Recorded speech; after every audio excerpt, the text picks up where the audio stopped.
ተነስተልን ክቡራን ተመልካቾቻችን ከኢትዮጵያ ሀገራዊ ምክክር ኮሚሽን ምክትል ኮሚሽነር ወይዘሮ ሂሩት ገብረስላሴ ጋር በህይወት ታሪካቸውና በአጠቃላይ ሀገራዊ ምክክር ኮሚሽኑ ዙሪያ ቆይታ እናደርጋለን።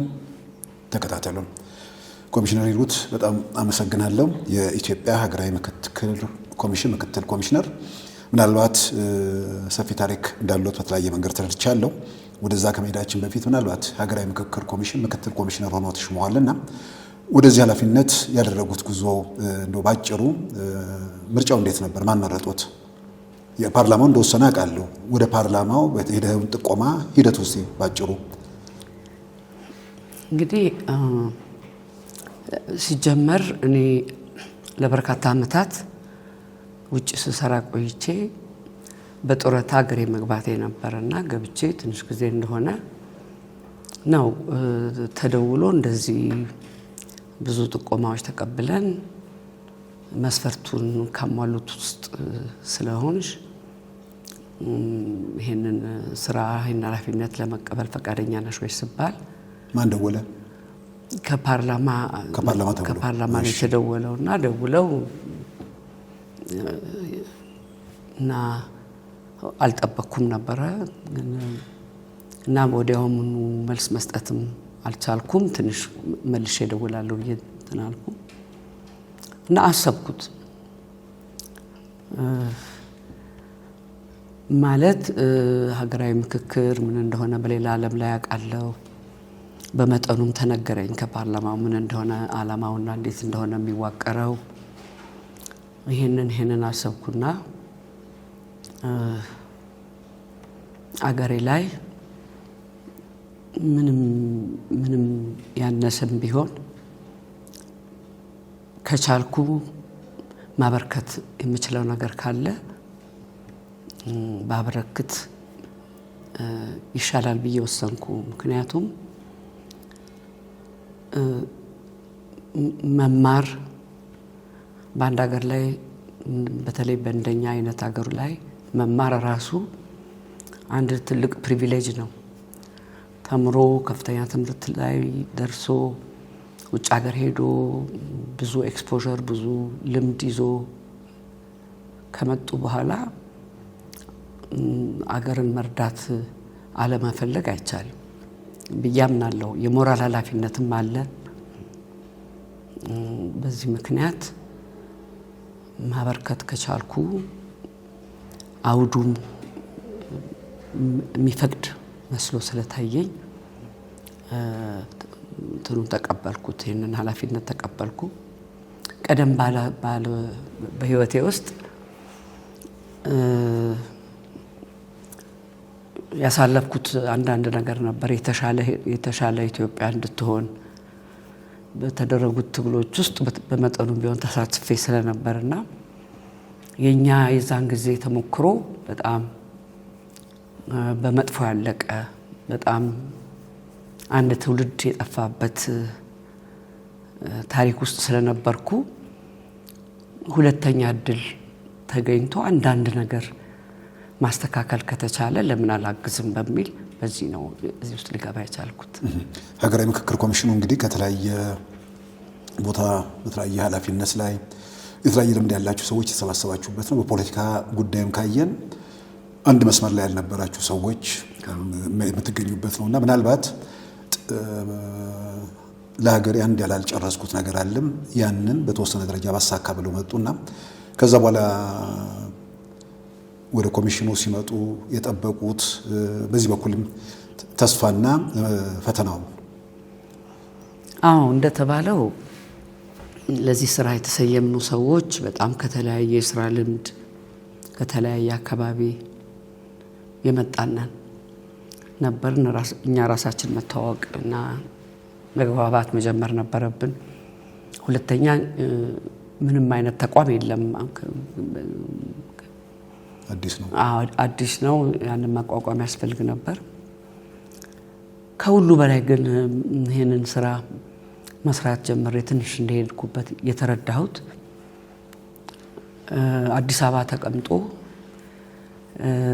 ወይም ውጭ ሀገር ኑሮ ወይም የተወሰነ ክልሎችን በማወቅ ኢትዮጵያን አውቃለሁ ማለት እንደማይቻል አንድ ትልቁ ትምህርት በጣም ኢትዮጵያ ምን እንደሆነችን መረዳት ነው።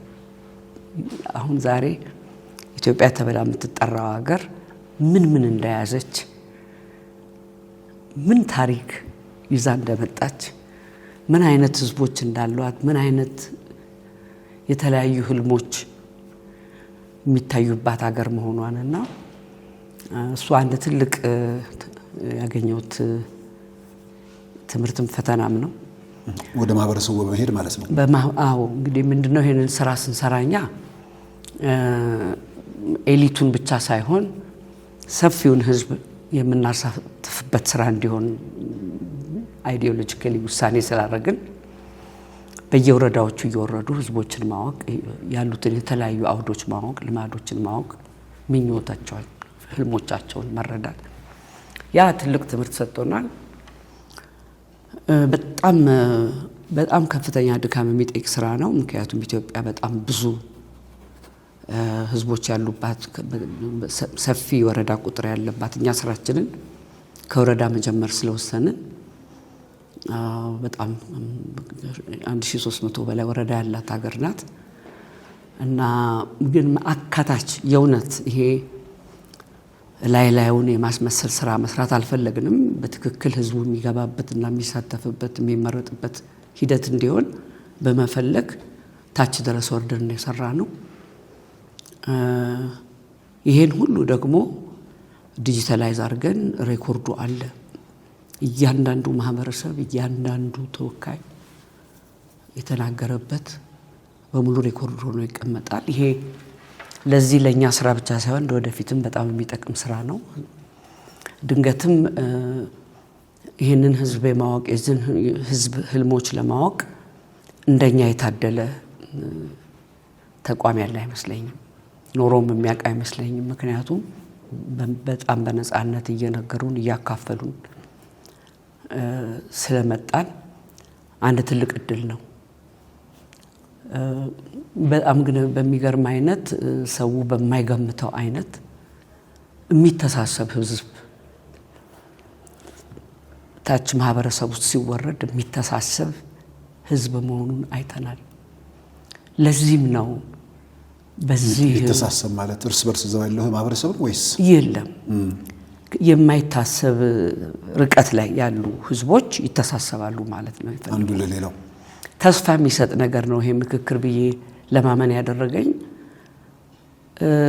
ደቡብ ምዕራብ ላይ ያለ ህዝብ ወይም ቤኒሻንጉል ላይ ያለ ህዝብ ስለ ትግራይ ህዝብ ምን አረጋችሁላቸው እዛም እናቶች ያለቅሳሉ መፍትሄ ሊገኝ ይገባል ብለው የሚያነሱበት አገር ነው። ይተዋወቃሉ ተብሎ የማይገመቱ ህዝቦች የሚተሳሰቡበት አገር ነውና እንግዲህ ታች ዝቅተኛው ህብረተሰብ ክፍል በታች ሲወረድ ምን አይነት ትስስርና መተሳሰብ እንዳለ ያየንበት ሂደት ነው። በጣም ተስፋ ይሰጣል። ከዛ ውጪ ደስ የሚለው እንግዲህ እኛ አንዱ ስራችን ተወካዮች ማስመረጥ ብቻ ሳይሆን ለትልቁ ጉባኤ መጥተው የሚሳተፉ ተወካዮች ማስመረጥ ብቻ ሳይሆን ኢትዮጵያን ያላገባቡ ጉዳዮች ምንድናቸው፣ በእናንተ በኩል ሊታረሙ ሊስተካከሉ የሚገባቸው ጉዳዮች ምኖች ናቸው ብለን ጠይቀን አጀንዳ ስንሰበስብ የህዝብን አዋቂነትና ዊዝደም ያየንበት አብዛኛው የሚያነሱት ጉዳይ አንድ አይነት ነው። በሃይማኖትም በዘርም የማይገናኙ ህዝቦች የሚያነሱት ጥያቄዎች 75% የሚሆኑት ወይ 80% የሚሆኑት አንድ አይነቶች ናቸው። ይሄ በህዝብ ጋር ያለው ዕውቀት ህዝብ ጋር ያለው መብሰል ምልክት ይሰጣል እና ተስፋም ይሰጣል ማለት ይሄ ነው። ይሄ ሂደት እኮ ከዚህ ቀደም ወይ ላይላዩን ተነጋገሩ በማለት ወይ ያንድን ሐሳብን አንድ ሰው ላይ የመጫን አንድ ማህበረሰብ ላይ የመጫን ሂደቶች ሲያጣሉ ኖረዋል። ይሄ ሂደት ህዝቦች ተከባብረው ተነጋግረው አቋማቸው የተለያየ እንኳን ቢሆን ለምንድን ነው በዚህ ጉዳይ ላይ ይሄን እንዲሆን የምትፈልገው ተብሎ በሚነጋገሩበት ጊዜ አንዱ የዛኛውን ችግር የሚረዳበት ዝም ብሎ በአቋም ላይ ሳይሆን የሚነጋገሩት ምንድነው ከዛ ጀርባ ያለው ችግር ተባብለው ሲነጋገሩ ወደ መግባባት ይደርሳሉ ተብሎ የታሰበ ሂደት ነው። እኔ የምፈልገው እንደዚህ አይነት ባንዲራ ነው። አይ እኔ የምፈልገው እንዲህ ነው ሲል ቆይ ምንድነው ችግር በዚህ ባንዲራ ዙሪያ አንተስ ያለ ችግር ምንድነው ተባብለው ተደማምጠው አንዱ ያንዱን ቁስል ተረድቶ አይ እንግዲህ በጋራ ምን እናድርግ አንድ ሀገር ሆነን ለመቀጠል የምንችለው አንድ የምንስማማበት ነገርና ስለዚህ እንዴት አድርገን እናስታርቀው ችግሮቻችንን ብለው የሚግባቡበት ሂደት ነው እና አድካሚም ቢሆን ይሄ ሂደት ቢያንስ ህዝቦች እንዲነጋገሩ ያደርጋል። ቢያንስ የበለጠ እንዲተዋወቁ ያደርጋል ብለን እናምናለን። ሰው ከተዋወቀ መፈራራቱ ይቀንሳል፣ መጠላላቱ ይቀንሳልና በዚህ ሂደት አንዳንድ ቅሬታዎችን ቅራኔዎችን የምናስታርቅበት ነው ብለን እናምናለን።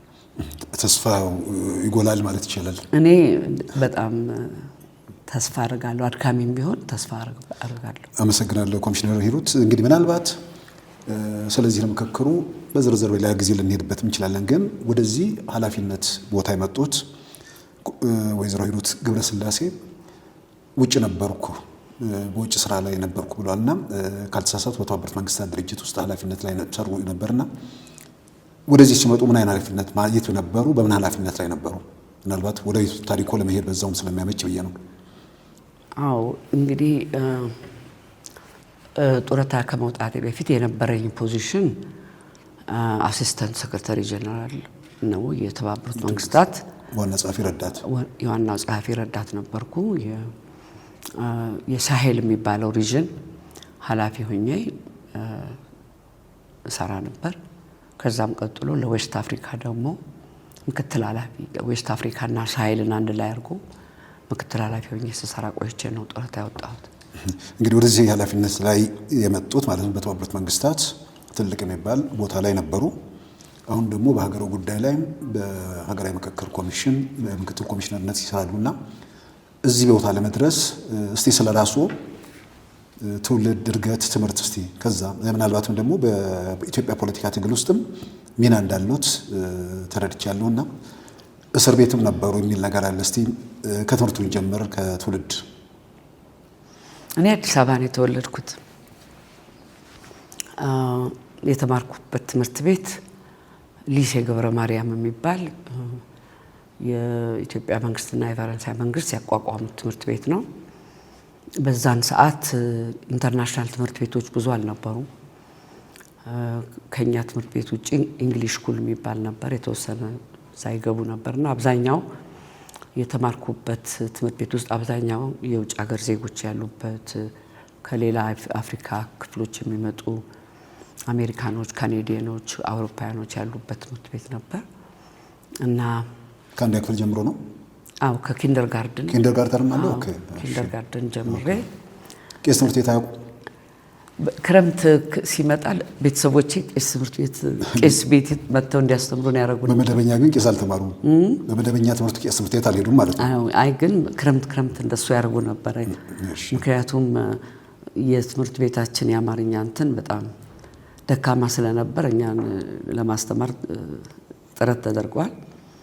እዚህ ያው በእኛ ዘመን እንግዲህ በእኛ እድሜ በኔ ዘመን ከትምህርት ቤት ነው፣ ሌላ ቦታ አይኬድም። በዚህ ምክንያት ቤተሰቦቼ ከሚነግሩኝና ትምህርት ቤት ከማየው ውጭ ስለ ኢትዮጵያ ብዙም አላውቅም ነበር። ግን እዚህ ሃይ ስኩሌን እንደጨረስኩ ወደ ፈረንሳይ ሊሴ ነው ሃይ ስኩል የጨረሱት? ሊሴ ነው ሃይ ስኩል የጨረሱት? አዎ ሊሴ ነው እዚሁ ኢትዮጵያ አዲስ አበባ ውስጥ ነው የጨረስኩት እና በዛን ሰዓት ባካላውሪያን እንዳገኘው ወደ ፈረንሳይ ሀገር ሄጄ። እነማን ነበራችሁ? ምናልባት ሊሴ አንደኛ ያው እንግሊዝ ስኩል ሳንፎርድ የሚባለው ማለት ነው። ከዛው ሊሴ ነው የነበረው ብለዋል። ያው በተለያየ መንገድ እንደሚታወቀው እንኳን በዛ ዘመንም ዛሬም በማህበራዊ ደረጃቸው ወይ በስልጣን ወይ በኢኮኖሚ ከፍ ያሉ ሰዎች የሚማሩበት ቦታ ነው። ምንም ጥያቄ ውስጥ የሚገባ አይደለምና በኋላ ላይ ወደ ፖለቲካ ተሳትፎ ያደረጉትም ጉዞ በአብዛኛው የተለመደ አይደለም በዛ ቦታ የሚያልፉ ሰዎችና ወደሱም እንሄዳለን። ግን እዛ ሊሴ በነበራችሁበት ወቅት እነማን ነበሩ አሁን ከርሶ ጋር ሊሴ ትምህርት ቤት የተማሩ በተለያየ መንገድ በአደባባይ የሚታወቁ ወይ በስልጣን የሚሆን በሌላ ኃላፊነት የሚታወቁ ሰዎች? እንግዲህ ሊሴ በየዓመቱ ብዙ ሰው ያስመርቃል። እኔ የነበርኩበት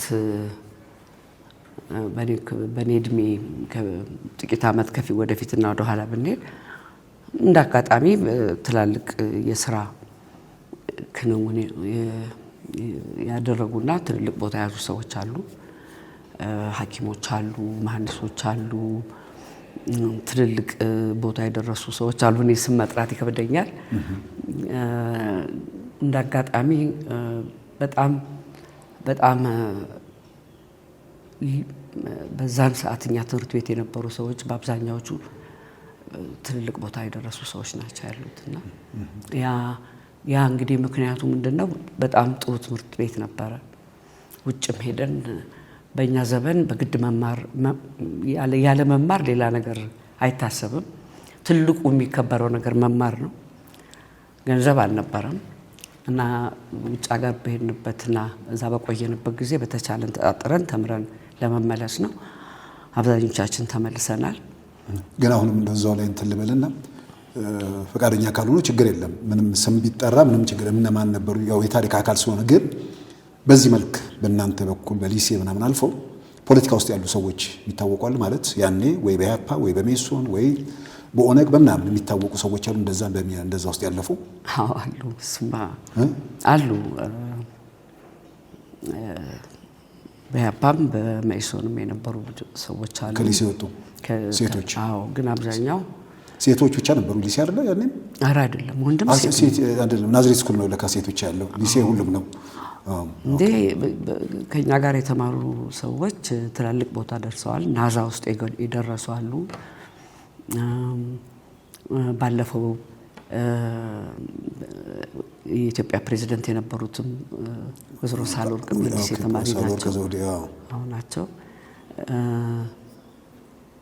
በጣም ብዙ ሰው ደህና የስራ ቦታ ላይ ነበር፣ ውጭ ሀገርም በኢትዮጵያ ውስጥም። ከዛ ሃይ ስኩል ጨርሰው ፈረንሳይ ሀገር በሄድኩበት ጊዜ በ1900 በፈረንጆች አቆጣጠር 1970 ነው የደረስኩት ፈረንሳይ። እዛ በመደርስበት ጊዜ እንግዲህ ከኛ ቀደም ብለው የሄዱ ከለውጡ በፊት ማለት ነው። ከለውጡ በፊት ነው። ቀደም ብለው የሄዱት ኦልሬዲ ኢትዮጵያ ውስጥ ስላለው ሁኔታ ቅር በመሰኘት እየተደራጁ መታገል የጀመሩ ቡድኖች ነበሩ። የማይቀር ነው። እዛ ኢትዮጵያኖችን ፈልገን በምናገኝበት ጊዜ ይህንን መስማት ጀመርን።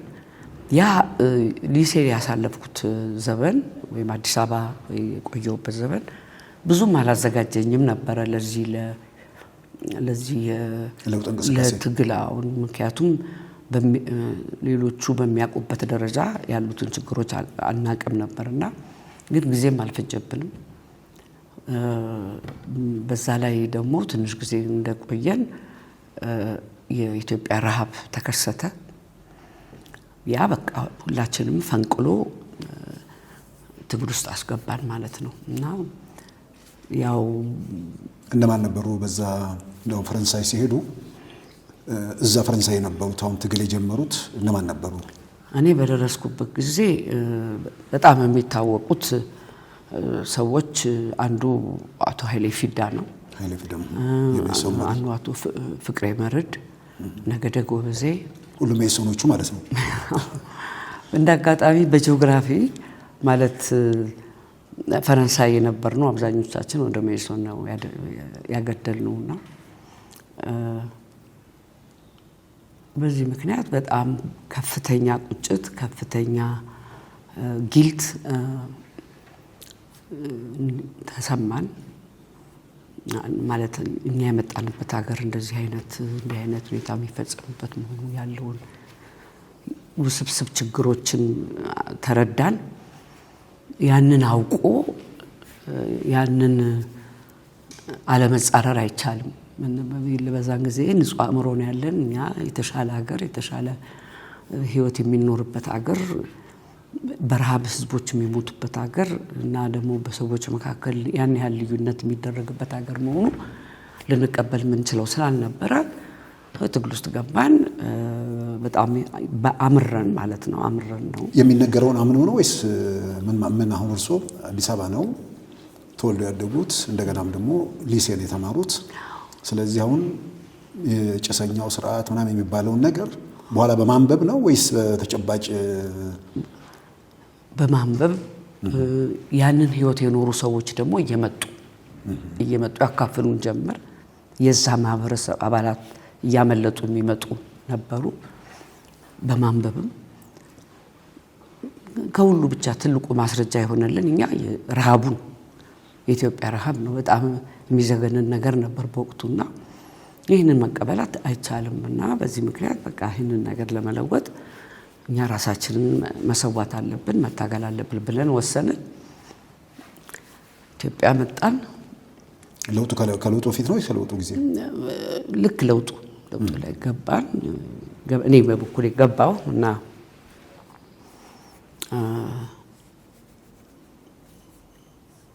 ምንም ጥርጥር አልነበረውም የነበረውን ስርዓት መታገል አስፈላጊ ስለመሆኑ ምንም። ንጉሱ ነበሩ ስትመጡ? አዎ ነበሩ። ግን ብዙም ጊዜ አልፈጀም። 2 ዓመት ተኩል 3 ዓመት ሳይሞላ ግማሾቻችን ተገደልን፣ ግማሾቻችን ታሰርን እና እናንተ ከመጣችሁ ከስንት ጊዜ በኋላ ንጉሱ ወረዱ? እኔ ከመጣሁ ከጥቂት ወራት በኋላ ጥቂት ወራት ጊዜ ነው።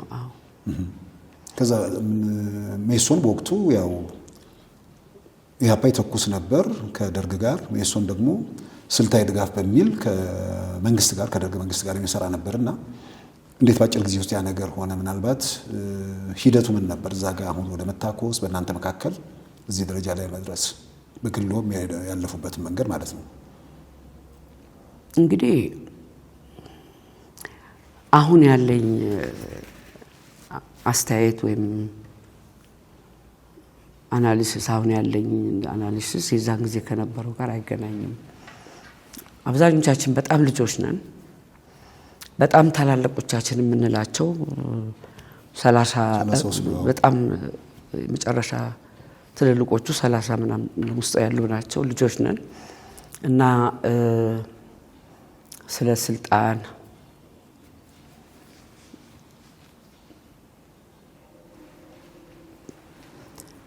ዛሬ በተረዳንበት መልኩ ያን የተረድተን ቢሆን ኖሮ አንዳንድ ነገሮችን ላናረግ እንችል ነበር ማለት እችላለሁ። በወቅቱ ግን እኛ ያዘጋጀነው ወይም ደግሞ እኛ ያደራጀነው ኃይል አይደለም ስልጣን የያዘው ደርግ የሚባል ነው።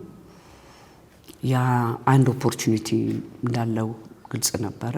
አንዳንድ ነገሮች በማድረግ በዚህ አጋጣሚ ኢንፍሉዌንስ ማድረግ ከቻልን አንዳንድ ለውጦች ማምጣት ከተቻለ መሞከር አለበት። ያ ማለት የነበረው መንግስት ሙሉ በሙሉ መደገፍ ወይም ኢንዶርስ የማድረግ ነገር አይደለም። ግን በዚች አጋጣሚ አንዳንድ ነገር ማስፈጸም ብንሞክር የሚል ነውና በወቅቱ ብዙ ነገር ተሰርቷል። ያው ትልቁ የግራ ኃይሎች ተባብረው ያገኙት ነገር ቢኖር በዛ ትግል ውስጥ የመሬት ላራሹ ጉዳይ ነው። መሬት ላራሹ ዛሬ ለተፈጠረው ትውልድ ምን ማለት እንደሆነ ድንገት ላይ ረዳ ይችላል። ግን ስር ነቀል ነው። ስር ነቀል ለውጥ ያመጣል። ስር ነቀል ለውጥ አሁን ዛሬ የምናየው ማህበረሰብ አይገናኝም ከነበረው ማህበረሰብ ጋርና አንድ ትልቅ ለውጥ ነው። ከዛ ደግሞ በሌላም እንትኑ የመደራጀት ልምዶችን መጫር ችሏል። በሶስተኛ ደረጃ ደግሞ በተወሰነ ደረጃ የሆነ ኮንሽስነስ የሆነ የመንቃት የመብት ጥያቄዎች እነዚህን በማህበረሰቡ አእምሮ ውስጥ ሰርጸው እንዲገቡ የማድረግ ስራ ተሰርቷል እያምናለሁ። የተከፈለው ነገር ግን ከተገኘው ጥቅም ጋር አይወዳደርም። ብዙ በተለይ በሜሶን በኩል የሜሶን አመራር የተመታበትን ደረጃ ማንም ድርጅት የተመታ አይመስለኝም። እንዳይተርፍ ተደርጎ ነውና ትዝ ይለኛል እስር ቤት ስንገባ እንዴ አንቺ ዶክተር ነሽ አሉኝ። እንዴ እኔ ዶክተር አይደለሁም አልኩ። አይ መኢሶኖች እኮ በሙሉ ዶክተር ናቸው እና ደብቃ ነው አስገባት ማለት መማርን እንደ ኃጢያት ሁሉ እንደምንደብቀው ነገር አድርገው ሁሉ እስከሚገምቱ ነበርና አብዛኛው ዶክተር የሚል ነገር አብዛኛው ዶክተር የሚል ነገር ያኔ ነበርና በተለይ ከመኢሶን መሪዎች ጋር ተያይዞ ራሱ ኃይሌ ፊዳንም ዶክተር ሲባል ሰማለሁ እና ያው በፖለቲካም በምን በጣም ትልቅ የሚባል ትልልቅ ጭንቅላቶች እንደነበሩ ምንም በተለያየ ጊዜ የተመሰከረ ነውና እዛ ውስጥ እንግዲህ ወደ ኢትዮጵያ እርሶ መጡ። በስልታዊ በሆነ መንገድ የደርግ መንግስትን ለመደገፍና አንዳንድ ማሻሻያዎች እንዲያደርጉ ለምሳሌም የመሬት ላራሹ አዋጅ ጨምሮ ብዙ ስር ነቀል ነገሮች እንዲደረጉ አስተዋጽኦ ማድረጉ ያው በታሪክም አንብበናል። ያ መንገድ ላይ ይሄዳችሁ ምንድነው ከዛ በኋላ የተፈጠረው ነገር? አሁን የልዩነቱ የቅራኔው በርሶ ላይ መጨረሻ ላይ ወደ ስርዓት የገቡበት መንገድ እስቲ ምንድነው መሀል ላይ የነበረው? በጣም አሁን ለአሁኑ ትውልድ ቢነገር እውነት ሊመስል አይችልም። እኛ እኮ ወይ ታጥቀን የሆነ የኃይል ትግል ለማድረግ ሙከራ አድርገን አይደለም። እንደዚህ ታስባላችሁ፣ ወንጀሉ እንዲህ ነው የሚያስቡት ተብሎ ነው። እኔ አሁን ማለት የፈጸምኩት ነገር የለም። ምን ነበር አዲስ አበባ ከመጡ በኋላ መኢሶን ውስጥ እየሰሩ ምን ይሰሩ ነበር? የመንግስት ስራ ይሰሩ ነበር ወይ ኃላፊነት ነበሩት? እንግዲህ በዛን ጊዜ ሰው አገሩ ሲመለስ የመንግስት ስራ ነው የሚገባው።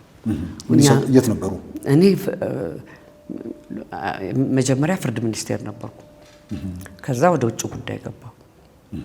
በአጠቃላይ 3 ዓመት አካባቢ ነው የሰራሁት። ያው ፍትህ ሚኒስቴር የሚባለው ጋር መጀመሪያ ፍርድ ሚኒስቴር ነው የሚባለው፣ እዛ ሰሩ። ከዛ ውጭ ጉዳይ ሚኒስቴር ሰሩ። እዛ እየሰሩ ነው እንግዲህ ስራቱ የመጣው ውጭ ጉዳይ ያለው። አዎ እና እንደ መኢሶን ፕሮፌሽናል ሆኜ መንቀሳቀስ ኃይል አልነበርኩም። እንግዲህ ያው መኢሶን ውስጥ ያው ህቡ ድርጅት ነው፣ በድብቅ ነው የሚንቀሳቀሰው። ፕሮፌሽናል ሆኖ የሚሰሩ ሰዎች አሉ። ህቡ ድርጅት ሲባል ግን በይፋ የሚታወቁ አሉ አይደል? የመኢሶን መሪዎች ከደርግ ጋር የሚሰሩ ከነሱ ውጭ ያለውን ህቡ የሚሰራው ነው የሚሰራው። እነሱም እኮ ተራማጅ ተባሉ እንጂ የመኢሶን አባልነታቸው በማስረጃ የሚታወቅ አይደለም። ማለት ህቡ ነው ድርጅቱ። ኃይሌ ፊዳ ከመንግስት ጋር ሲሰራ መኢሶን ሆኖ አይደል የሚሰራው? በኃይል ደረጃማ አጠራኩስን ኦኬ። ሌሎችን በተዋረደ ያሉት ምንድነው? ብቻ እኔ በበኩሌ በዛን ዘመን አንድ መኢሶንን የተመለከተ የተሰጠኝ ስራ የለም። ፕሮፌሽናሎች ናቸው የሚሰሩት። እኛ ግን ምን ሰራውን ስራ እየሰራን የመኢሶን አባሎች የሆኑ ሰዎች በአብዛኛው የታሰረው ሰው በዚህ መልክ ነው። ለምን እንዲታስባል?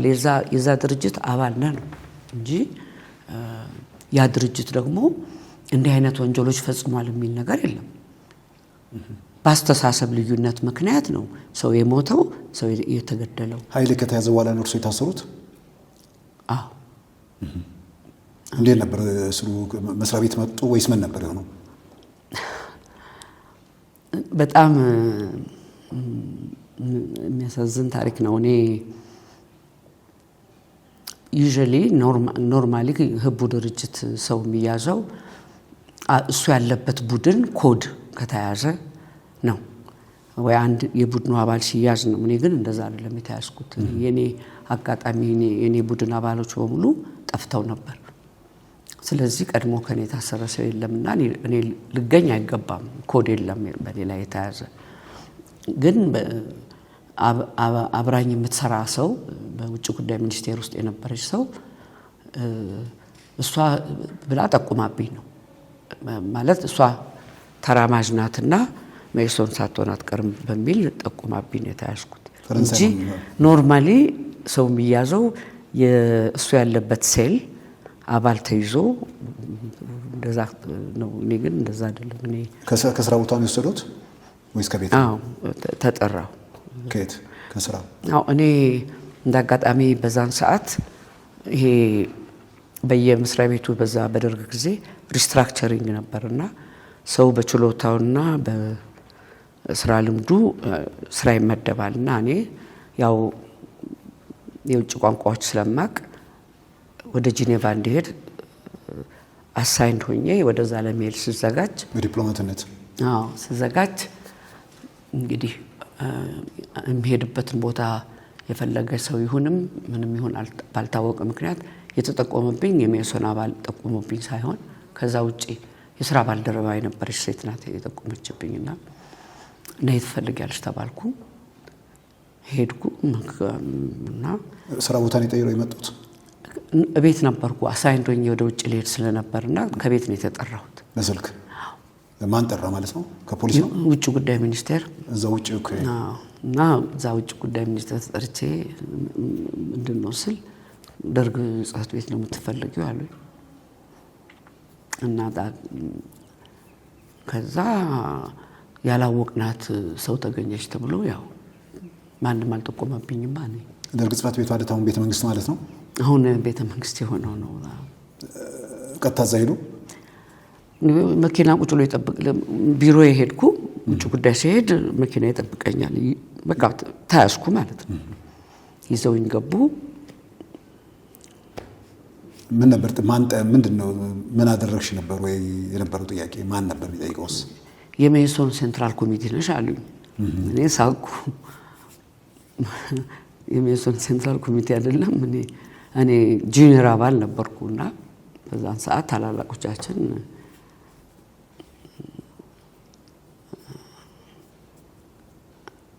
እና እንኳን ተጠቆሙብህ እንደዚህ እንዲሁ መንገድ ላይ እኛን ይዞ ሲሄድ መኪናው ወደ እስር ቤት ሲወስደን እኮ ትንሽ ጨብረር ያለ ሰው ምናምን ሁሉ መንገድ ላይ ገታየ ይሄ አባ ነው ያዘው ብለው የሚያቆሙ ናቸው። እንኳን አንዴ ከገባህማ ገባ እና ፈረንሳይ ነው የተማርሽው አሉ። ፓሪስ ነበርሽ? ያውም በቃ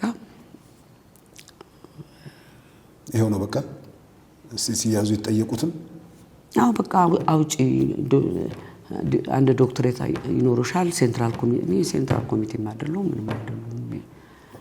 አይ ኃይሌ ነው የጠቆመብሽ አገናኙኝ አልኩ። ኦፍ ኮርስ አያገናኙኝም።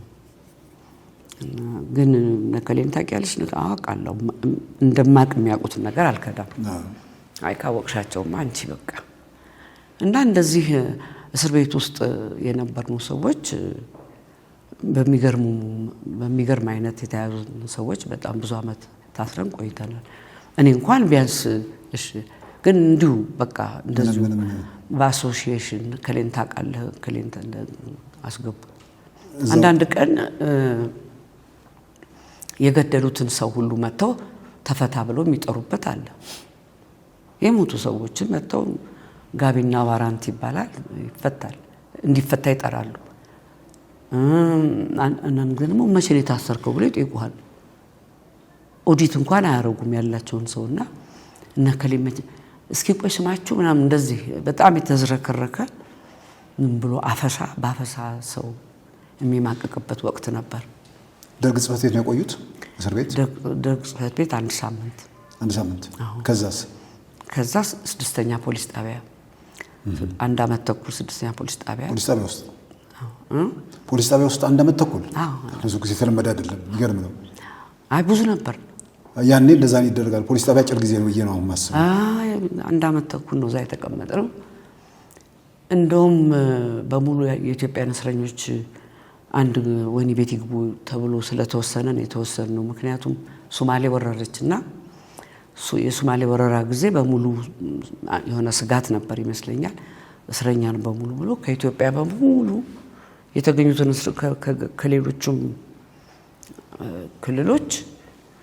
ከሌሎችም ከተሞች ያሉትን በሙሉ አመጡና አንድ ላይ ከተቱ። የከርቸሌ ማለት ነው። ከርቸሌ ገባ ነው እና ስድስተኛ ማን ነበር ከእርሶ ጋር የሚታወቅ ሰው?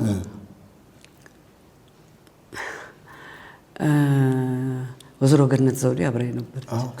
በኋላ ትምህርት ሚኒስትሯ። አዎ። ሌላ የሚታወቅ ሰው እንደዚህ በኢትዮጵያ ደረጃ የሚታወቅ ሰው ለብዙ ዓመት አብረን የቆየነው ከገነት ጋር ነው አንዷ። ከዛ ከርቸሌ ወረዳችሁ? ከርቸሌ ወረድን። ከርቸሌ ምን ያህል ጊዜ ቆዩ? እንግዲህ ከዛ በኋላ 3 ዓመት ተኩል 5 ዓመት ነው በአጠቃላይ ታስሮ የተቆዩት። ከርቸሌ ከነ ወይዘሮ ገነት ውጭ ሌሎች እነማን ነበሩ? እነ ታደለ ወይዘሮ ታደለች አንድ ላይ ነበራችሁ? አዎ። አምባሳደር ታደለች፣ አምባሳደር ገነት ከሴቶች ማለት ነው። ወንዶች እኛ በእስር ቤት ውስጥ ሌላ እስር ቤት ነው። የሴቶች ለብቻ ነው? አዎ ለብቻችን ያለ ነው። በተቻለ መጠን እዛ በቆየንበት ጊዜ የነበሩንን ቅራኔዎች ትተን በጋራ እንዴት እንደምንኖር ሜሶና ያፓ ናችሁ? አዎ። እና ግን የሚገርመው ኢትዮጵያ ሴት ከነገ ሴት ሜሶን ነበር ከርሶ ሌላ? አዎ ኦኬ ነበሩ። ሁለቱ ተገደሉ እዛው። አዎ ዶክተር ንግስት አዳነ ንግስት በጣም ታዋቂ ነች። ቆንጂት ከበደም ትባል እሷ ከፈረንሳይ የመጣች ናት እንጂ ነበርን። ግድያው እንዴት ነው? ድንገት መጥተው ነው የሚጠሩት? አዎ በጣም ብዙ ጊዜ የሆነ ሰዓት ላይ ጋቢና ዋራንት ይባላል። ዋራንት ማለት የእስር ቤት አይዲ ማዘዣው እንዲገባ እና ማታ ላይ ከተጠራህ ያው ችግር መሆኑ ይታወቃል። ዶክተር ንግስት እንደዛ ነው የጠራቸው? እኔ የዛን ጊዜ ጣቢያ ነበርኩ። ኦኬ። ወደ ከርቸሌ አልወረዱም? አልወረድኩም። እናንተ ከወረዳችሁ በኋላ ተወስዶ የተገደሉ አሉ? አንድ አዎ በኢፒኤልኤፍ የምትጠረጠር ኢፒኤልኤፍ ናት እሷ በሻዕቢያ ማለት ነው። ከሴት የማስታውሰው እሷ ናት። ጣቢያ ሆነን ብዙ ሰው የሚገደል የነበረው። የቲፒኤልኤፍ ሰው ነበር እናንተ ጋር? አዎ ቲፒኤልኤፎች ሴት መጀመሪያ እስር ቤት ውስጥ ስንገናኝ የነበረው ኢህአፓ፣ ሜሶን፣ ኢፒኤልኤፎች፣ ሻዕቢያ ማለት ነው። አዎ ሻዕቢያ ነበር።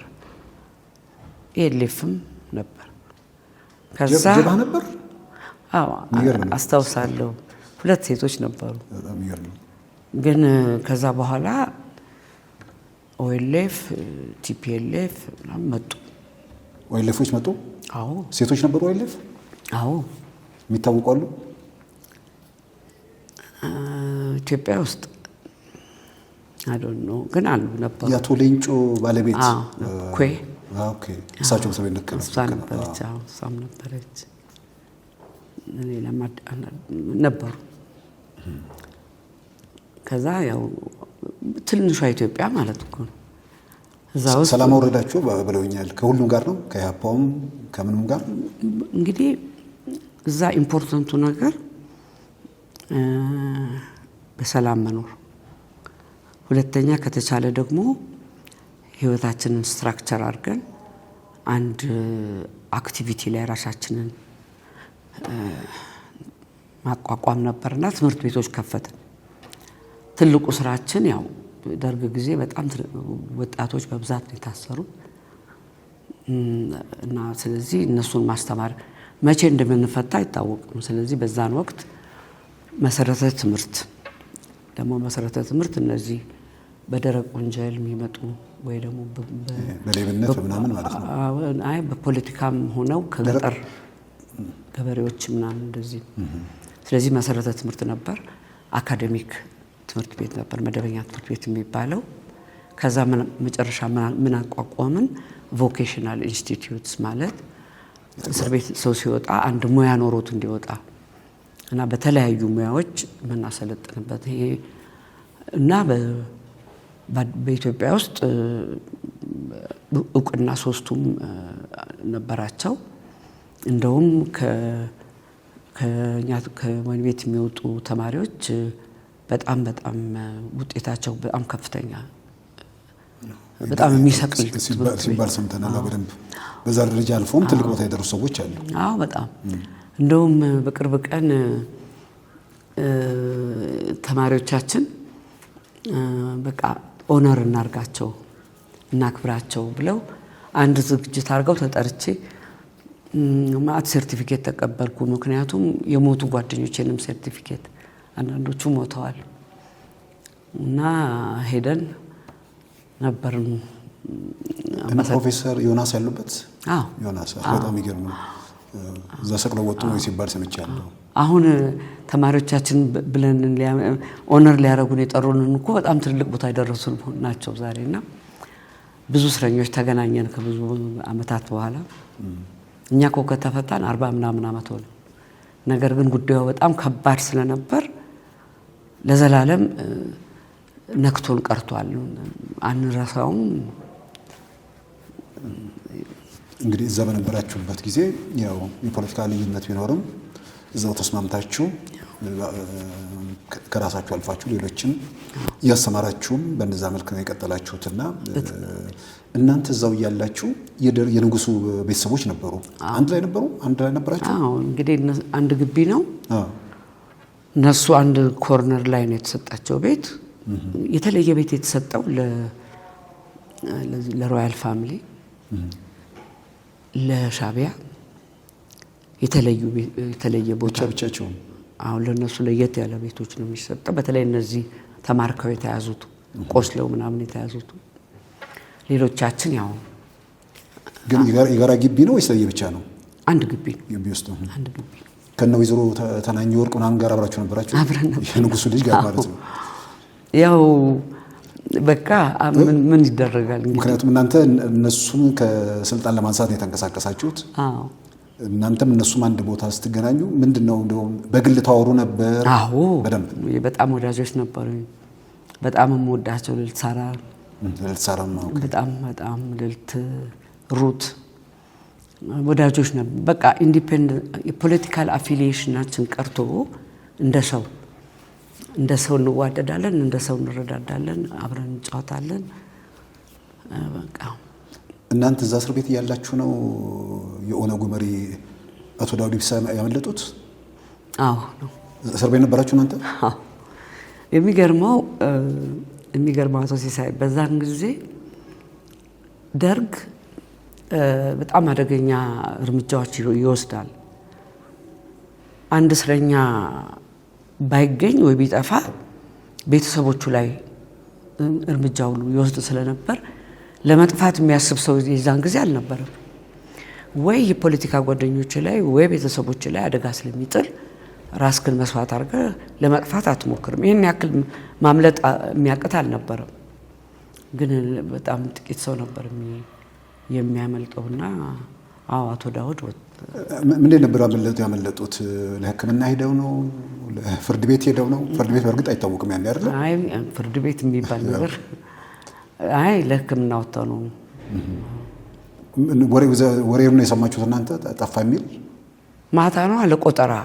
እንግዲህ 12 ሰዓት ሲሆን ቆጠራ ነው። በዛን ጊዜ ቆጣሪዎች ይመጣሉ። ያው ወሬም ይመጣል። አንዳንድ ጊዜ ደግሞ ቆሻሻ ለመጣል በወንዶች ክልል በኩል ስለሚታለፍ ያንን ይዘው የሚወጡ ልጆች ወሬ ይዘው ይመጣሉ። እና ያው ሁሉ ሰው ይደነጋገጣል፣ ስጋት ያድራል። ለሁላችንም ስጋት ነው። አንድ እስረኛ ጠፋ ሲባል እዛ ያለው ወህኒ ቤቱ አስተዳደር በጣም ሌላው ቀሪው እስረኛ ላይ ኃይለኛ ይሆናል። ተጠበቀባችሁ ከዛ በኋላ ወይስ ምልክት አላያችሁ? እንደፈራ ነው የሆነ ነገር የለም፣ ግን ያሰጋ ነበር። እንግዲህ አሁን የእስር ቤት ኢህአፓ፣ መኢሶን፣ ህወሓት፣ ሻቢያ፣ ጀብሃ፣ ንጉሳውያን ቤተሰቦች ምናልባት እንደው አሁን ወደኋላ የመጡበት የሀገራዊ ምክክር ኮሚሽን ላይ ከመጡትም ጋር ምናልባት እዛ ጋር የተለያየ አመለካከት ያላቸው ሰዎች ጋር አብራችሁ ያሳለፋችሁት ህይወት ለመቻቻል ያደረጋችሁት ጥረት ምናልባት እንደ አርአያነትም እንደው ለሌላም ትምህርት የሚሆን ነገር ካለ ምንድነው? የውስጣችሁን በውስጣችሁ ይዛችሁ ነው ወይስ እነሱም ጋር ክፍተቶች እንዳሉ ይረዳሉ እናንተም ጋር ቸኮላችሁ የሚል እንዲህ ያለ ነገር ፖለቲካ ታወሩ ነበር? ምናልባት ምንድነው አሁን ለዚህ ለሀገራዊ ምክክር ስራ አንዱ አዘጋጅቶኛል ብዬ ከማስባቸው ነገሮች አንዱ የተለያየ ፖለቲካ አስተሳሰብ ወይም ደግሞ የተለያየ ቦታ ላይ የኖሩ ሰዎችና የተለያየ አስተሳሰብ ያነገቡ ሰዎች አንድ ቦታ ላይ ሲሰበሰቡና መነጋገር ሲጀምሩ የሚኖረው ያ የመጠራጠር ወይ ያ አለመፈላለግ ጥላቻው እየደበዘዘ ይሄዳል። ምክንያቱም አብሮ እየተዋለ አንዱ ያንዱን ታሪክ ይሰማል። አንድ ነገር ለምን እንደዛ ማድረግ እንደፈለገ ይረዳል። አቋማቸው በምን ምክንያት እንደመጣ በቃ ስንደማመጥ መደማመጥንና መተዋወቅን የመሰለ ነገር የለምና እኔ ይመስለኛል አንድም ፖሲብል ነው ይሄ ነገር ሊሆን ይችላል ብዬ ካሳመኑኝ ምክንያቶች አንዱ በእስር ቤት የነበረኝ ተሞክሮ ነው። ይሄው እንግዲህ አሁን በጣም በሚገርም አይነት ከተፈታን በኋላ ሳንሞት የወጣነው ሰዎች ጓደኛ ሆነን የቀረነው በፖለቲካል አፊሊዬሽን አይደለም። የተለያየ ፖለቲካ ውስጥ የነበርን ሰዎች አሁን በጣም በቅርበት የቀረነው የተወሰነ ሁሉም የራሱ ግሩፕ አለው፣ ግን ያ ግሩፕ የሚፈጠረው በፖለቲካ አቋማችን አይደለምና አሁን ያለኝ አስተሳሰብና በፊት የነበረኝ አስተሳሰብ ስለ አንድ ጉዳይ የለዘበ ነው እና ይረዳልና ይሄ ለሀገራዊ ምክክር ውስጥም እንግዲህ እንደሚመስለኝ ይሄ ነገር አንድ የተረዳሁት በአይዲዮሎጂ ብቻ የትም ሩቅ ቦታ መሄድ አይቻልም። ስልጣን ምን እንደሆነ መረዳት፣ ኢንስቲትዩሽንስ እንዴት ኦፕሬት እንደሚያደርጉ መረዳት፣ ህዝቦች እንዴት በምን አይነት ህዝቦችን ሞቢላይዝ ማድረግ እንደሚቻል ምን ማለት እንደሆነ የኔ መፈክር ለአንተ መፈክር ሊሆን የሚችለው ያንተንም ኢንትረስት የሚያስጠብቅ መሆኑን መረዳት ማለት እንግዲህ በአብዛኛው ህይወቴ የሰራሁት ኮንፍሊክት ላይ ነው፣ በግጭቶች ላይ ነው የሰራሁት አፍሪካ ውስጥ ብዙ አፍሪካ ሀገሮች ሰርቻለሁ። ለውጥ አንዳንድ መሻሻሎች የሚፈጠሩት ወይ በብስጭት ጫካ በመግባት ወይ በኃይል ስሎጋን አስይዞ መፈክር አስይዞ በማስጮህ አለመሆኑን ገብቶኛል። ነገሮች የሚለወጡት ፖሊሲ ሊለወጥ ሲችል ነው። ፖሊሲ እንዲለወጥ ደግሞ በኃይል በመቆም ሳይሆን ሰስቴንድ የሆነ ትግል በማካሄድ ነው። ቀጣይነት ያለው ትግል እና ለውጥ ደግሞ ኢንክሪሜንታል እንደሆነ ቀስ እያለ የሚጨምር እንጂ ባንድ የሚሆን ለውጥ እንደሌለ በእውነተኛው ህይወት ውስጥ ማለት ነው። ያለፋችሁበት መንገድ ያስተማራችሁ? ያስተማረኝ ነገር እና ያ ልምዴ ለዚህ ለሀገራዊ ምክክር ሂደት ይጠቅመኛል ብዬ ነው የምረዳው። ለምሳሌ በፊት ትግል ውስጥ የነበርኩ ሰው ስለሆንኩ ተቃውሞን ሲያፍኑት እንደሚብስና እንደሚጠነክር ተረድቻለሁ። እስር ቤት ስላስገቡን ጥላቻችን ወይም የነበረው እንትን አይቀንስም፣ ይጠነክራል። በስርዓት ለመኖርና ለመተዳደር ኢንስቲትዩሽንስ መፈጠር እንዳለባቸው፣ ኢንስቲትዩሽንስ ደግሞ በመፈክር አይደለም፣ ጊዜ ይፈጃል። ይህንን መረዳት አሁን ሀገራዊ ምክክር ውስጥ ፕሮሰሱን እየመራን ባለንበት ጊዜ ማርጂናላይዝድ ድምጾች እንዳይኖሩ ለዛ ሴንሲቲቭ መሆን፣ ትኩረት መስጠት፣ የምናስቀምጣቸው ፕሮሲጀሮች ራሳቸው እንዴት አድርገው ያን አንድን ሂደት ኢምፓክት እንደሚያደርጉ መረዳትን ብቻ ያለፈው ህይወቴ ለዚህ ስራ ሴንሲቲቭ አርጎኛል። ሴንሲቲቭ ማለት ነገሮችን እንዲታዩኝ አድርጓል። ደግሞ ቪክቲም ስለነበርኩም ቪክቲም ማንኛውም ማህበረሰብ ክፍል ቪክቲም እንዳይሆን የመፈለግ በጣም ጠንካራ ስሜት አለኝ። እኔ ላይ ደረሰ ሌላ ላይ ድረስ ነው አይነሳው። ከሁሉ በላይ ደግሞ መሰሎት በጣም እኔ ማዝ ነው በዛን ጊዜ የሞቱት ሰዎች በጣም ነው ማዝ ነው። ለምን መጥፋት እንደነበረባቸው መሞትን ኢትዮጵያ በጣም ብዙ ኢንቨስት ያደረገችባቸው የተማሩ ብዙ የተለፋባቸው ሰዎች ታጨዱ። አሁን የሚቀጥለው ትውልድ ደግሞ መሞት የለበትም። ልጅ እናትም ስለሆንኩ የልጅ መሞት ምን እንደሆነ አውቃለሁ።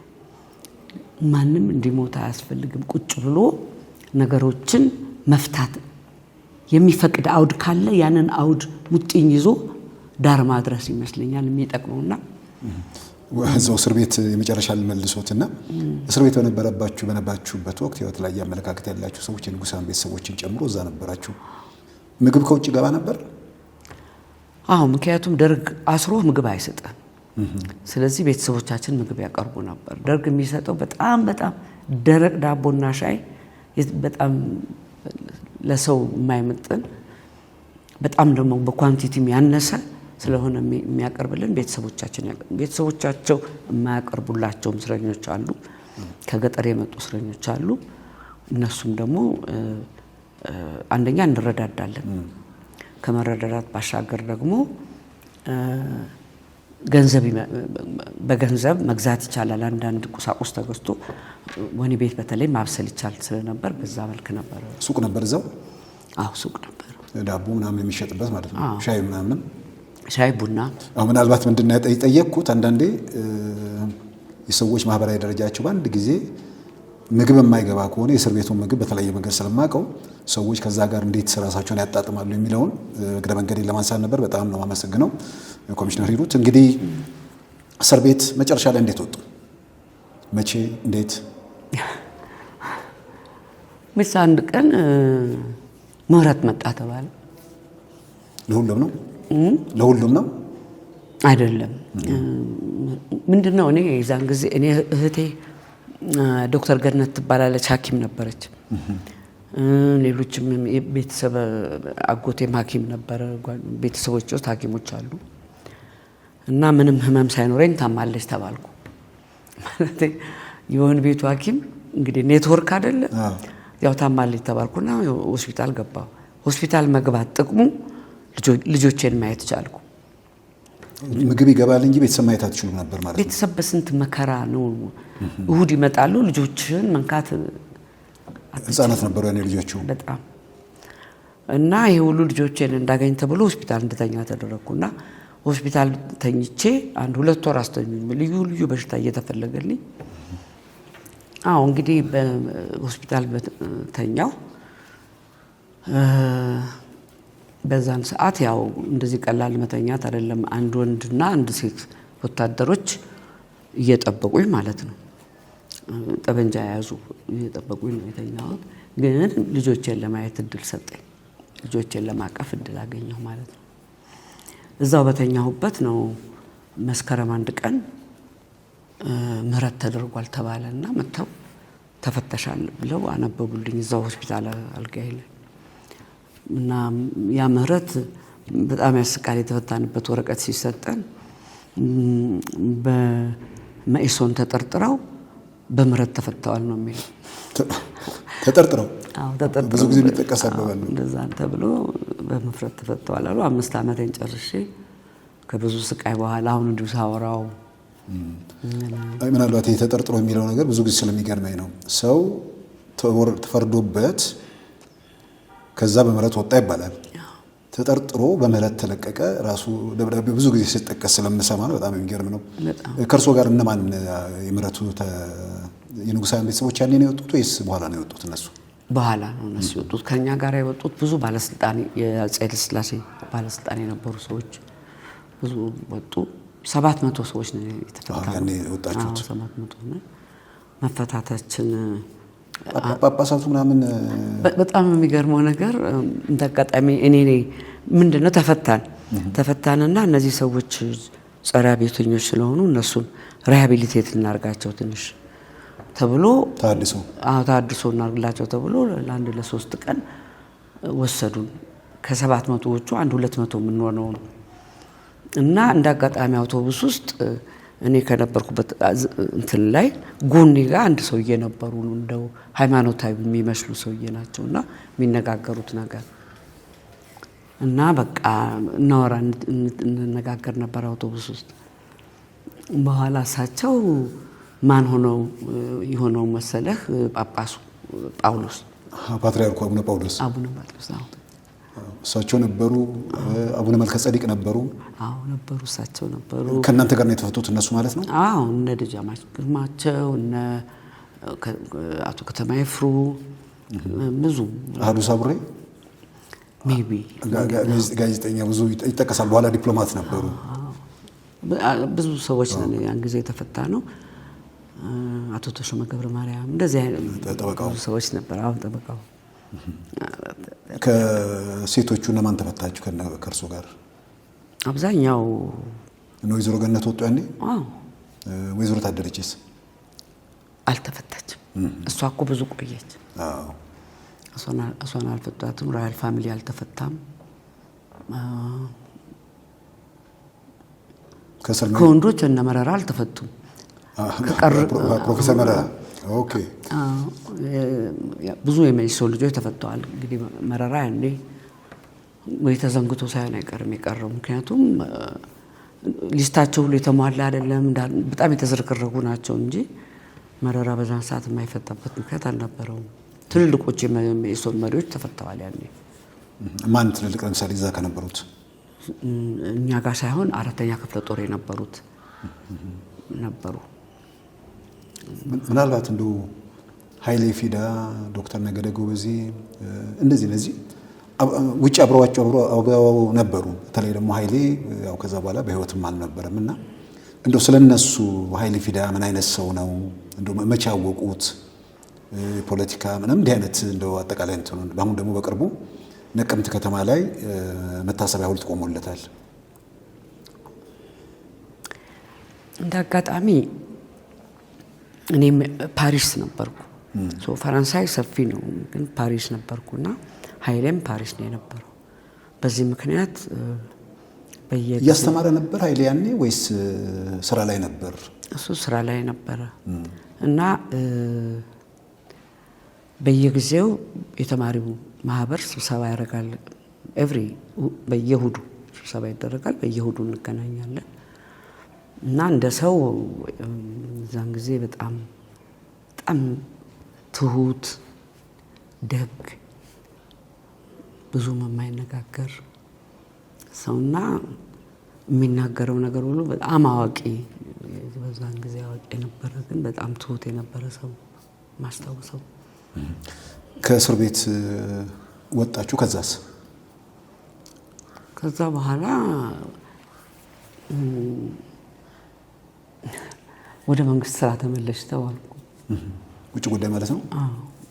እና እዛን ጊዜ አለቃ የነበረው አቶ ብርሃኑ ዲንቃ ይባላል። አምባሳደር ብርሃኑ ዲንቃ እሱን እኔ አምባሳደር መመለስ አልፈልግም እና እንዴት ላድርግ ደግሞ ይሄ ሌላ አመጽ እንዳይመስልብኝ እንዴት ነው የማደርገው? እኔ መሰለ ስለት አለኝ አልኩት።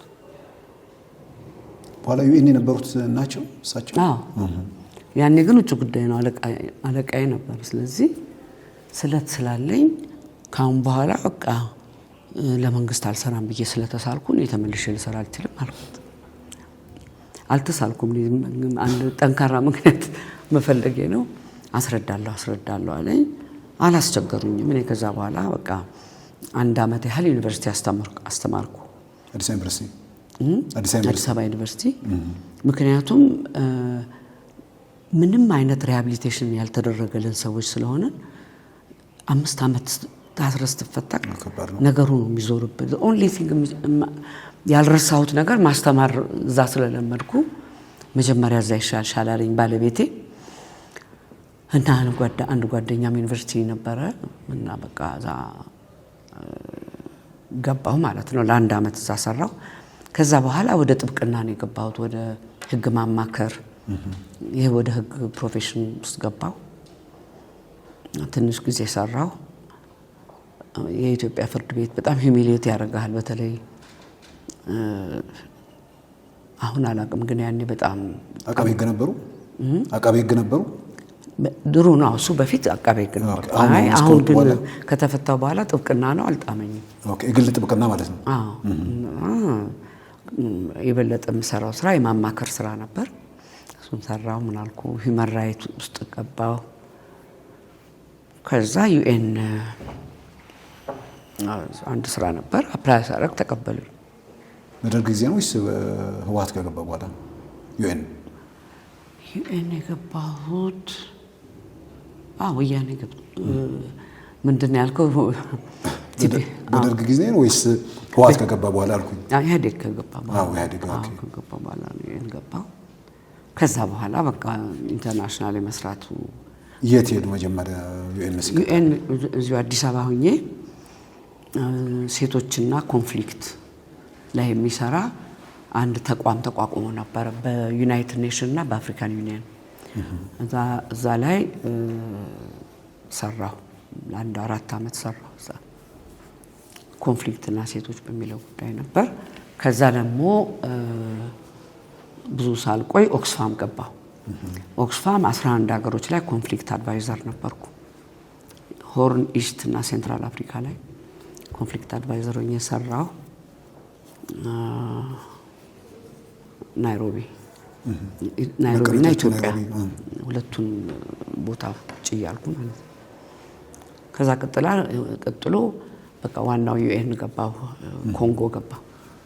ኮንጎ ብዙ አመት ሰራሁ። ኮንጎ መጀመሪያ በምን ኃላፊነት ማለት ነው? ክፍለ ሀገር አላቸው እና ይሄ ዋናው ጦርነት ያለበት ኖርት ኪቩ ይባላል። መቀመጫችን ጎማ ይባላል።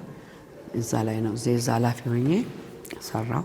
ምን ነበር ምን ማለት ነው? እዛ ሆኖ በግጭት ላይ ምን መስራው ነው? ዩኤን ምን ይሰራል? የቢሮ ኃላፊ ነበርኩ። ምንድነው ኃላፊነታችሁ እዛ መስሩት? አሁን ግጭት ባለበት አካባቢ ማለት ወታደሮች አሉ፣ ሲቪሊያን አርም አለ። ሁለት ነው፣ ሲቪሊያን እና ወታደሮች አሉ። የሁለቱም የኔ ስራ የሁለቱም ስራ ማቀናጀትና መምራት ነበር። ሲቪሊያኖች የሚሰሩት ያው እንግዲህ መንግስት የለም፣ መንግስት ግን ስራ ስለፈረሰ ማለት ነው። መንግስት ስለሌለ መንግስት ሊሰራ የሚገባቸውን የፖለቲካ፣ የሂውማን ራይት፣ የኮሚኒኬሽን ስራዎችን እንሰራለን። በሌላ በኩል ደግሞ ፒስ ኪፒንግ ማለት ያው ሰላም ማስከበር ስራውን ወታደሮች ይሰራሉ። ሁለቱን የማቀናጀት ስራ የሲቪሊያን ቢሮን መመራው እኔ ነኝ፣ ግን ከወታደሮቹ ጋር ተቀናይቶ የምሰራው እኔ ነኝ ማለት ነው። ጎማ ተለቅ ያለች ከተማ ነች ወይስ? ትልቅ ከተማ አይደለችም፣ ግን በጣም ትናት ሴንተር ኦፍ ግራቪቲ የፕሮብሌሞቹ ግራቪቲ። ከጸጥታም ከምንም አንፃር ለእናንተ እንዴት ነበር ማለት ነው? በጣም ከባድ ነበር፣ ግን በጣም ጥበቃ አለን፣ በጣም ከፍተኛ ጥበቃ አለን። እና ደግሞ እዛቸው ጎማ ብቻ ሳይሆን ክፍለ ሀገሩን ያንን ክፍለ ሀገር ኖርት ኪቩ የሚባለውን የምንከታተልኛ ስለሆነ በጣም ስትሬስ ያለው ስራ ነበረ። ከሞቡቱ በኋላ ነው ነገር? አዎ። ካቢላ ነበር ትልቁ ካቢላ? አዎ፣ ትንሹ ካቢላ አባትዮ ከሞተ በኋላ ነው። አባትዮ ከሞተ በኋላ ነው። እና እዛ ምን ያህል ጊዜ ቆዩ? ከዛ ጠቅላላ የሚሽኑ እንግዲህ ኮንጎ እንደ ኮንቲነንት ነው፣ ትልቅ ሀገር ነው፣ ሰፊ ነች። እና የሚሽኑ በአጠቃላይ የዛች ክፍለ ሀገር ብቻ ሳይሆን የሚሽኑ የፖለቲካ ኃላፊ ሆንኩ። በአጠቃላይ ወደ 7 ዓመት ሰርቻለሁ፣ የተለያየ ፖዚሽን ላይ ሆኜ ማለት ነው። አብዛኛውን ጎማ ላይ ነው የሰራሁት። ከዛ የእንትኔን ዩኤን ውስጥ ቴክኒካል ስራዬን እንግዲህ አንድ ደረጃ ሲደረስ የሚደረስበት የመጨረሻው ሌቭል ዲ2 ይባላል፣ ዳይሬክተር 2 የሚባል ላይ ደረስኩና ከዛ በኋላ ሹመት ነው። ምንድነው የዋና ጸሐፊው ኤንቮይ መልእክተኛ ሆኜ ሳሄል ላይ ተላኩ። ሳሄል ማለት አሁን ትልልቅ ችግር አሁን ይሄ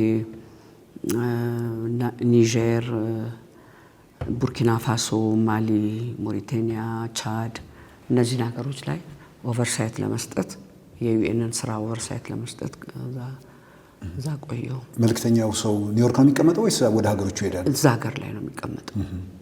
እኔ ቤዜ ዳካር ነበር። ኦኬ፣ ሴኔጋል ላይ ነበረ። ለነገሩ ሳሄል እኮ ከሴኔጋል እስከ ኤሪትሪያ ነው፣ ግን በጣም ችግር ያለባቸው እነዚህ 5 ሀገሮች ላይ ነበር የማተኩረው። ምንድነው አሁን ልዩ መልእክተኛው ኃላፊነት እዛ ቦታ ላይ ዳካር ቁጭ ብለው በየሀገራቱ ምን ነበር ተግባሩ ማለት ነው? ትልቁ ችግር እዛ አካባቢ ሁለት ነገር ነው ያለው። ሁለት ችግር፣ አንዱ ቴሮሪስቶች አሉ፣ አሸባሪዎች አሉ። ሌላ ደግሞ ከፍተኛ የድራግ ዝውውር ያለበት፣ ሁለቱ ይመጋገባሉ እና በሲቪሊያን ህይወት ላይ በጣም ብዙ ችግር ያደርሳሉና የፈረንሳይ መንግስት ነው ወታደሮች ልኮ ይሄንን ያስጠብቅ የነበረ፣ ግን ምንም አጥጋቢ ውጤት የማያገኝ ስራ ሆኖ ተገኘና እነዚህ ሀገሮች አቅሞቻቸውን አዳምረው አብረው፣ ምክንያቱም ችግሩ ሁሉ ቦርደሮችን የሚያልፍ ነው። ቦርደሮችን እያለፉ የሚደረጉ ጥፋቶች ስለነበሩ አቅማቸውን አስተባብረው እኛም ማግዘናቸው እነዚህ ነገሮች መልክ ለማስያዝ የሚደረግ የስራ ጥረት ነበር። እነሱን ማግባባት አንድ ስራ ነው። የሚሰራው ስራ በዓለም አቀፍ ህጎች የተጠበቀ መሆኑን መከታተል አንድ ነው። ለነሱ ገንዘብ ማሰባሰብ፣ ለዚህ ስራ ደግሞ ገንዘብ ማሰባሰብ ስራ አለ። እንደዚህ አይነት ስራዎች የፖለቲካ ስራ ነበር፣ የኢንቨስቲጌሽን ስራ ነበር፣ ገንዘብ የማሰባሰብ ስራ ነበር፣ እርዳታ የመስጠት ስራ ነበር። ይሄ ነበር። ምን ያህል ጊዜ ሰሩ በዛ? 3 አመት። ከዛ በጡረታ ወጡ ማለት ነው? ከዛ ለጠቅላላ ለዌስት አፍሪካ፣ ለምዕራብ አፍሪካ እና ሳሄልን አንድ ላይ ተደረገና የዛ ሁለተኛ ሰው ሆንኩ። እሱ ትልቅ በጣም ሰፊ ሀገር ነው። ሰፊ ክልሎች ናቸው፣ ዞኖች ናቸው። እነሱ በጣም አሁን ለምሳሌ ከኢስት አፍሪካ ጋር ሲወዳደር ኢንቴግሬሽናቸው በጣም ወደፊት ሄዷል። ሰዎች ኒጀር ሆነው ጋና ሄደው መስራት ይችላሉ። እና ኢኮኖሚክ ኢንቴግሬሽን ከኛ በጣም እንትን ያለ ነው፣ ወደፊት የሄደ ነው። ግን በጣም ሰፊ ክልል ስለሆነ ኦፍ ኮርስ ችግሮች አሉ። ያው ችግር ስላለ አንዳንድ ነገሮችን ለማቃናት ነው ዩኤን እዛ ኦፊስ ያለው። እዛ ብዙ አልቆየሁም። 2 አመት ቆይቼ ጡረታ ወጣሁ ማለት ነው። ያው እንግዲህ ሰፊ ታሪክ ነው። በልጅነት እድሜው አገር ውስጥ ቀውስ በነበረበት ሰዓት በዛ ሂደት ውስጥ ተዋናይ ነዎት። በሆነ ፖለቲካ ዓላማ አሳካለው። ኢትዮጵያ ውስጥ ጭቆና አለ። ያንን ለመለወጥ ውጭ ሀገር እየተማሩ የራሱን አስተዋጽኦ ለማድረግ ወደ ሀገር ቤት መጥተው በዛ ሂደት ውስጥ ወደ እስር ቤት ገቡ። ብዙ በመከራ ያለፉ ሰው ነዎት። ከዛ ደግሞ ወደ ስራ ዓለም ሲመጡ ቀውስ ባለባቸው አካባቢዎች ላይ ነው በአብዛኛው በተባበሩት መንግስታትም በሌሎች ተቋማትን በኩል የተንቀሳቀሱት። አሁን ከታሪኮ እንደምንረዳውና ይሄ ያደረጉት ጉዞ ምናልባት ኢትዮጵያ ውስጥ ካለው ሁኔታ ጋር ኢትዮጵያም የገጠማት ካሉ ችግሮች ጋር ተያይዞ ምናልባት ከዛ የቀሰምኩት ዛሬ ደግሞ ኢትዮጵያ ውስጥ ላለው ችግር አስተዋጽኦ ያደርጋል ብለው እንደው እንደ እንትን የሚያነሱት ነገር ነው ለማህበረሰቡም። በሌላ በኩል ደግሞ እዚሁ ሀገራዊ ምክክር ኮሚሽን ላይ የራሱን አስተዋጽኦ እያደረጉ ነውና ምናልባት በዛ በኩል ከሌላው ኢትዮጵያ ልትማር የምትችለው በእኛ በኩል ደግሞ ያሉ ጉድለቶች ወይ ደግሞ በእኛ በኩል ያሉ ጥንካሬዎች ነው እርሱ የሚያዩት ነገር ካለ ብዬ ነው። እኔ የሚገርመኝ አሁን አንዳንድ የሰራውባቸው ሀገሮች ፈረንጆች ፌልድ ስቴት የሚሏቸው ሀገሮች ናቸው። እኔ አሁን ኮንጎ ላይ ሰርቻለሁ።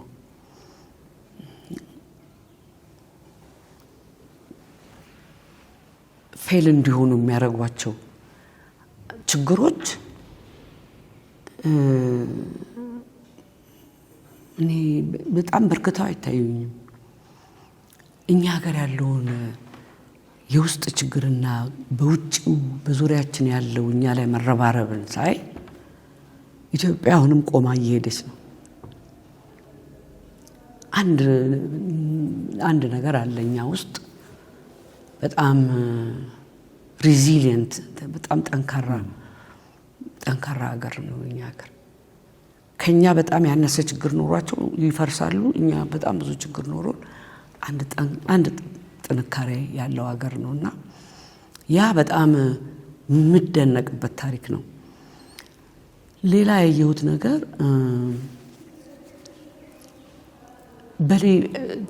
አንድ ሌላ ያየሁት ነገር ሌሎች ሀገሮች ላይ ካየሁት የበለጠ የውጭው እኛ ላይ ያለው ተጽዕኖ በጣም ከፍተኛ ነው።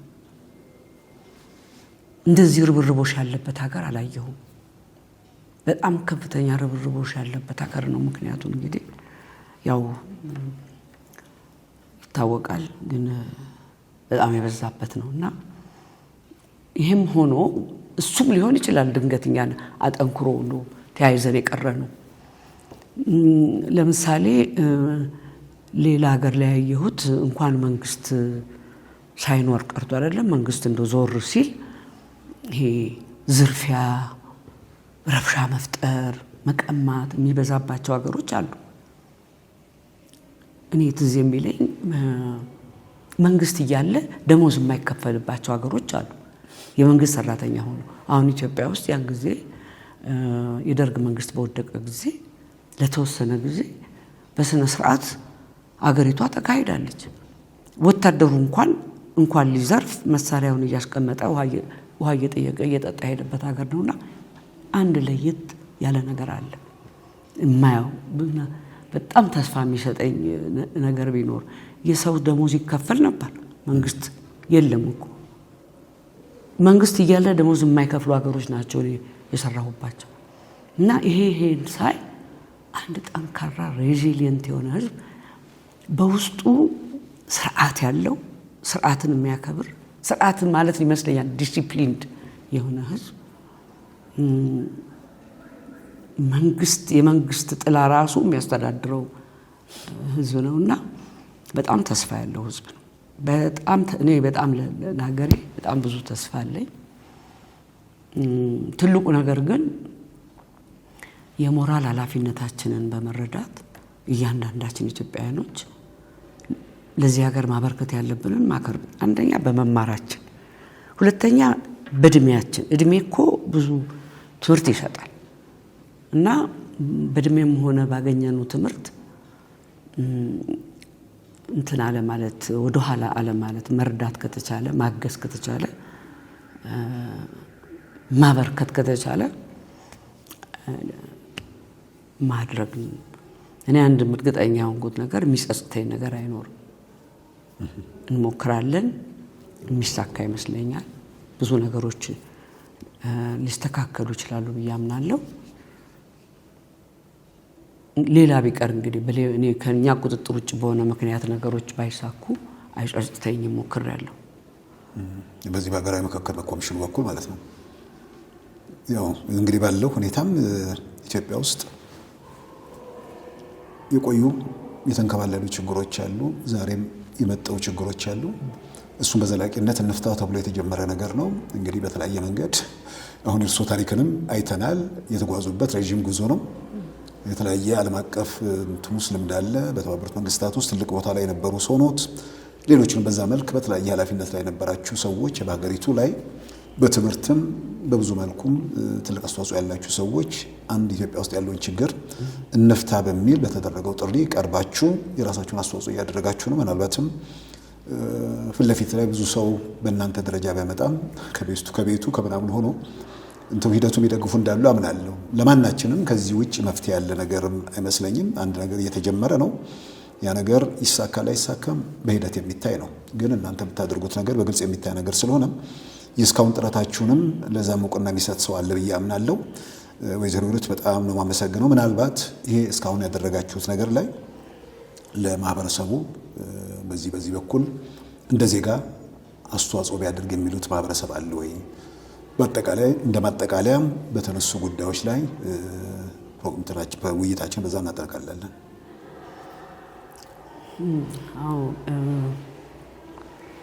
እንደ አጋጣሚ ቅድም ሳልነግርህ ያለፍኩት ነገር ቢኖር እንደ አጋጣሚ ሆኖ እዚህ አሁን ኮሚሽን ውስጥ የተሰበሰብነው ሰዎች ውስጥ ቢያንስ 3 ሰዎች ለብዙ ዓመታት የታሰርኑ ሰዎች ነን። እኔ ብቻዬን አይደለሁም ለማለት ነው። በተለያየ ፖለቲካ ድርጅት ውስጥ የነበርን ሰዎች ነን። እዚህ ተገናኘ ነው። ያሳለፍነው ነገር በጣም ለዚህ ስራችን እየረዳን እንደሆነ እያየሁት ነው፣ ይረዳናል። በአጠቃላይ ግን ምን ለማለት ነው የምፈልገው እቺ ሀገር ካላት ውስን ኢኮኖሚ ውስጥ እንድንማር አድርጋናለች። በዚች ሀገር ላይ ሆነን ተምረናል፣ ከዚች ሀገር ወስደናል። በዛ ላይ ደግሞ እግዚአብሔር ፈቅዶ እድሜ ሰጥቶን ብዙ ነገር ለማየትና የእድሜ ባለጸጎች ሆነናል። በዚህ ሁሉ ምክንያት ከመሄዳችን በፊት ይህን ዓለም ጥለን አንዳንድ ነገር ለሀገራችን ማድረግ ብንችል ደስ ብሎን ነው የምንተኛው። ኃላፊነታችን ተወጥተን ነው የምንተኛውና ምሁሮች፣ የእድሜ ባለጸጎች ለዚህ ለሚደረገው ይችን ሀገር ለማግባባት ለሚደረገው ርብርቦች ላይ ሁላችሁም በሀሳብም በአቅምም እንድታግዙን ነው እኔ የምለው። በጸሎትም በተለያየ መልኩ አገራችን ውስጥ ያሉ ህዝቦች ተግባብተው በሰላም ኑሯቸውን እንዲቀጥሉ ለማድረግ በሚደረገው ጥረት ሁላችንም የየበኩላችንን ብንጨምርበት ይሳካል። የራስን ያንን ሰው አቅም አንድ ነገር ላይ መጨመር እኮ ያንን ነገር ያጠነክረዋል። ራስን ከአንድ ጉዳይ መቀነስ እኮ ያንን ነገር ያላለዋልና ሁላችንም በምንችለው ባለን አቅም ይህንን ሂደት በመደገፍ አገራችንን እንድናጸና አደራ እላለሁ። ሌላ የምለው ነገር የለም። በጣም ነው የማመሰግነው ወይዘሮ ሂሩት ገብረስላሴ የኢትዮጵያ ሀገራዊ ምክክር ኮሚሽን ምክትል ኮሚሽነር፣ እግዚአብሔር ይስጥልኝ። እኔም በጣም ነው የማመሰግነው አቶ ሲሳይ። ዛሬ ግን እንደ ልቤ እንድናገር አደረግከኝ። ቴንክ ዩ። ክቡራን ተመልካቾቻችን ከኢትዮጵያ ሀገራዊ ምክክር ኮሚሽን ምክትል ኮሚሽነር ወይዘሮ ሂሩት ገብረስላሴ ጋር በህይወት ታሪካቸውና በኮሚሽኑ ስራ ላይ መሰረት በማድረግ ከእርሳቸው ጋር ያደረግነው ውይይት በዚሁ ያጠናቀናል። ጤና ይስጥልን።